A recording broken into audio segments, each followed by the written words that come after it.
नमस्कार आकाशवाणी कटक आंचलिक संवाद पढ़ुंटे महेन्द्र कुमार माझी। प्रधानमंत्री नरेन्द्र मोदी आज पूर्वाह्न 11टा बेले आकाशवाणी मन की बात कार्यक्रम में उद्बोधन देवे। यह मासिक रेडियो कार्यक्रम मन की बात 135तम संस्करण हेबो।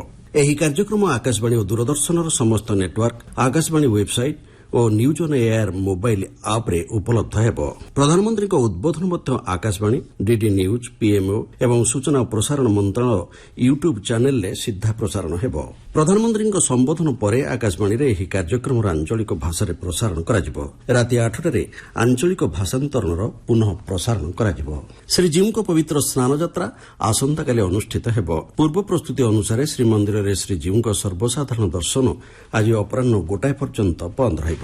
स्नान पूर्णिमा पहंडी पूर्व दैतापति सेवक माने महाप्रभुंकर बाहुट कंठ और सेनापटा लागि नीति संपन्न करिसेंते। सेनापटा लागि नीति श्रीमंदिर रे एक गुप्त नीति जोगु सर्वसाधारण दर्शन बंद रही। महाप्रभु श्रीजगन्नाथଙ୍କ ଏହି ଯାତ୍ରାକୁ ଶୃଙ୍ଖଳିତ ଭାବେ ସମାପନ କରିବା ପାଇଁ ଶ୍ରୀମନ୍ଦିର, ଜିଲ୍ଲା ଓ ପୁଲିସ ପ୍ରଶାସନ ପକ୍ଷରୁ ବ୍ୟାପକ ବ୍ୟବସ୍ଥା ଗ୍ରହଣ କରାଯାଇଛି।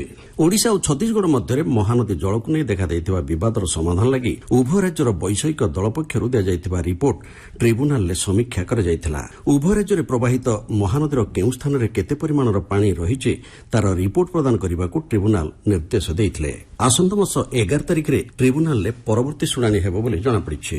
କଳାହାଣ୍ଡି ଜିଲ୍ଲାରେ ଏମ୍ଏସ୍ଏମ୍ଇ କ୍ଷେତ୍ରକୁ ପ୍ରୋତ୍ସାହିତ ଏବଂ ସଶକ୍ତ କରିବା ଲକ୍ଷ୍ୟରେ ମୁଖ୍ୟମନ୍ତ୍ରୀ ମୋହନ ଚରଣ ମାଝୀ ଆଭାସୀ ମାଧ୍ୟମରେ କେସିଙ୍ଗାସ୍ଥିତ କୁଲ୍ଲୁପଡ଼ାଠାରେ ଏମ୍ଏସ୍ଏମ୍ଇ ପାର୍କର ଉଦ୍ଘାଟନ କରିଛନ୍ତି। 48 ଏକରରୁ ଊର୍ଦ୍ଧ୍ୱ ପରିମିତ ସ୍ଥାନରେ ଏହି ପାର୍କ 10 କୋଟି ଟଙ୍କା ବ୍ୟୟରେ ନିର୍ମାଣ କରାଯାଇଛି। ଏହାଦ୍ୱାରା ଜିଲ୍ଲାରେ ଶିଳ୍ପାୟନ ଓ ନବ ଉଦ୍ୟୋଗୀମାନେ ବିଶେଷ ଉପକୃତ ହୋଇପାରିବେ ବୋଲି ସରକାରଙ୍କ ପକ୍ଷରୁ କୁହାଯାଇଛି। ଦେଶବ୍ୟାପୀ ପଲ୍ସ ପୋଲିଓ ଟିକାକରଣ ଅଭିଯାନ ଆଜିଠାରୁ ଅନୁଷ୍ଠିତ ହେଉଛି। ଆସନ୍ତା ମଙ୍ଗଳବାର ପର୍ଯ୍ୟନ୍ତ ଏହି ଅଭିଯାନ ଚାଲିବ। ଜନ୍ମରୁ 5 ବର୍ଷ ପର୍ଯ୍ୟନ୍ତ ସମସ୍ତ ଶିଶୁଙ୍କୁ ପୋଲିଓ ବୁନ୍ଦା ଦିଆଯିବ।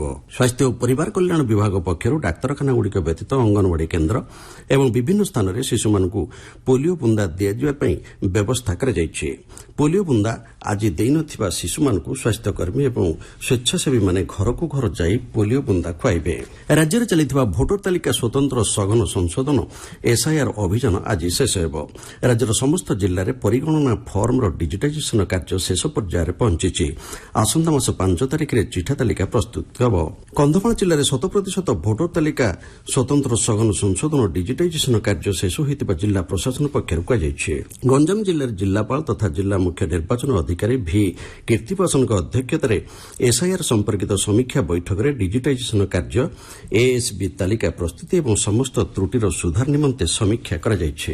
ନବରଙ୍ଗପୁର ଜିଲ୍ଲାର ଉମରକୋଟସ୍ଥିତ ପିଏମ୍ ଶ୍ରୀ ସରକାରୀ ଉନ୍ନୀତ ସ୍ୱାମୀ ବିବେକାନନ୍ଦ ବିଦ୍ୟାମନ୍ଦିର ପକ୍ଷରୁ ଶକ୍ତି ସଂରକ୍ଷଣ ଏବଂ ଏହାର ସୁରକ୍ଷିତ ବ୍ୟବହାର ସମ୍ପର୍କରେ ସଚେତନତା ପଦଯାତ୍ରା ଅନୁଷ୍ଠିତ ହୋଇଯାଇଛି। ରାଜ୍ୟ ସରକାରଙ୍କ ଶକ୍ତି ବିଭାଗ ଆନୁକୂଲ୍ୟରେ ପ୍ରସ୍ତୁତ ସତର୍କତାମୂଳକ ପ୍ରଚାରପତ୍ରଗୁଡ଼ିକୁ ବିଭିନ୍ନ ସ୍ଥାନରେ ବଣ୍ଟନ କରାଯାଇଛି।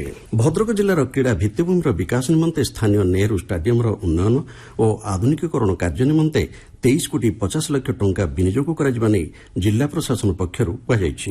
ଜିଲ୍ଲାପାଳ ଡକ୍ଟର ଦିଲ୍ଲୀପ ରାଉତରାୟ ଏ ସମ୍ପର୍କିତ ସରକାରୀ ପତ୍ର ଜାରି କରିଛନ୍ତି। ଜଣେ ବ୍ୟକ୍ତି ଓ ପରିବାରକୁ ଅପ୍ରତ୍ୟାଶିତ ଆର୍ଥିକ ଅସୁବିଧାରୁ ରକ୍ଷା କରିବାରେ ବୀମା ଗୁରୁତ୍ୱପୂର୍ଣ୍ଣ ଭୂମିକା ଗ୍ରହଣ କରିଥାଏ।